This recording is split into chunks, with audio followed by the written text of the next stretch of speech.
Hola a todos y bienvenidos al taller número 16 de bordado en papel, en el que hoy vamos a comenzar un nuevo proyecto bordando letras en fotografía.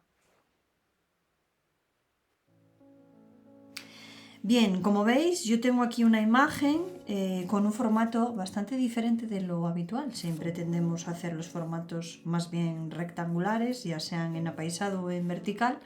Yo lo tengo en cuadriculado. En esta clase de hoy vamos a comenzar un proyecto que nos durará todo el mes de febrero, que será el bordado de letras. Para bordar letras yo he escrito unas letras que son las que bordaré en la fotografía.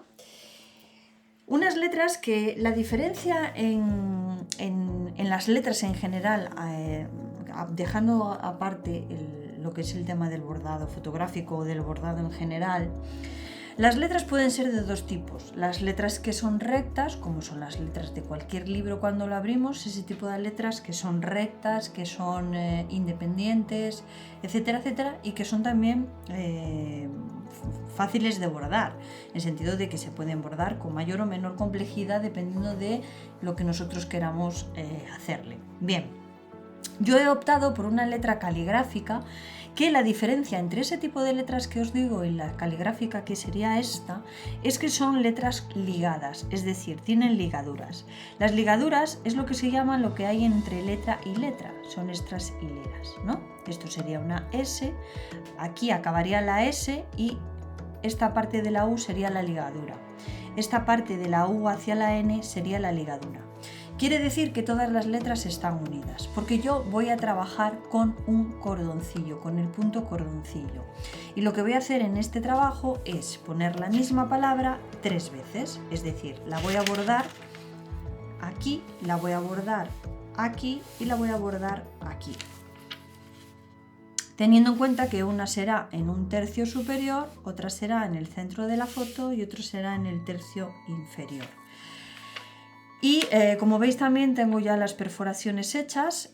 Para cuando hacemos este tipo de fotografías, para aclarar este tipo de letras, perdón, de fotografías, para aclarar bien el tema, siempre tenemos que, para hacer el cordoncillo y que todo nos quede bien cuadriculado, siempre tenemos que tener en cuenta que hay que hacerle una perforación de ahí donde está la unión de dos líneas. Donde se cruzan dos líneas, ahí siempre ponemos una perforación para aprovechar siempre el mismo agujero, independientemente a veces del tipo de punto que hagamos.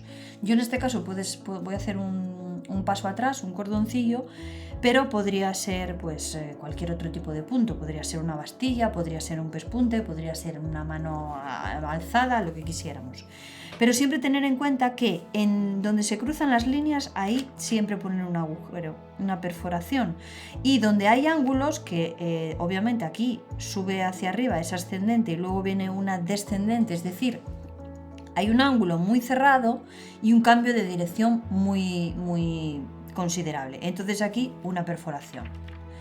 Y también tenemos en cuenta que las líneas, por ejemplo, yo en el cordoncillo, cuando yo aquí, por ejemplo, he puesto en lo que son las rectas unos 3-4 milímetros entre perforación y perforación. No sé si lo vemos mejor, casi sí, así, con un fondo blanco. Así se ven mejor. Entre perforación y perforación le he puesto como unos 3-4 milímetros en lo que son las líneas más rectas, donde tengo, por ejemplo, las líneas rectas, que ahí no hay duda, no hay problema. Pero sí es verdad que cuando hay algún giro, tengo que ajustar ahí la perforación de tal manera que el cordoncillo me vaya haciendo el giro. De la misma manera, habrá veces, como el cordoncillo sabéis que saltamos una, venimos con esta y esta es la que nos agarra este hilo, que lo veremos luego cuando esté bordando en la práctica. Sí es verdad que habrá veces que tendremos que girar, pero eso nos lo va diciendo el propio sentido común de ir amarrando los hilos. Será necesario a veces girar y sacar por encima o por debajo el hilo para que se nos agarre. Es decir, cuando yo paso por aquí, para que el cordón principal no me venga hacia abajo, lo que hago es que el que sale y ata, el que fija, lo paso hacia arriba.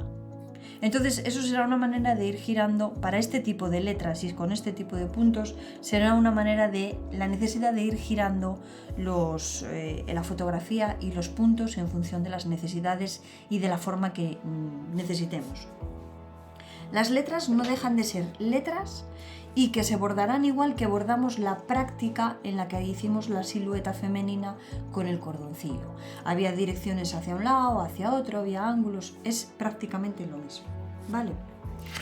Como ya sabéis, el proyecto es libre, estamos haciendo los trabajos más o menos que queremos y yo os voy enseñando técnicas nuevas.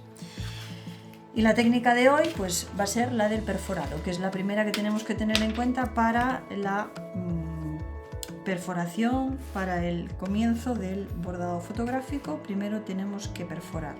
Yo voy a hacer tres tipos de palabras. Voy a poner una en el tercio superior, ahí, voy a poner una en el centro, ahí, y voy a poner otra en el tercio inferior, ahí. ¿Qué colores voy a emplear? Bueno, ya los tengo aquí seleccionados.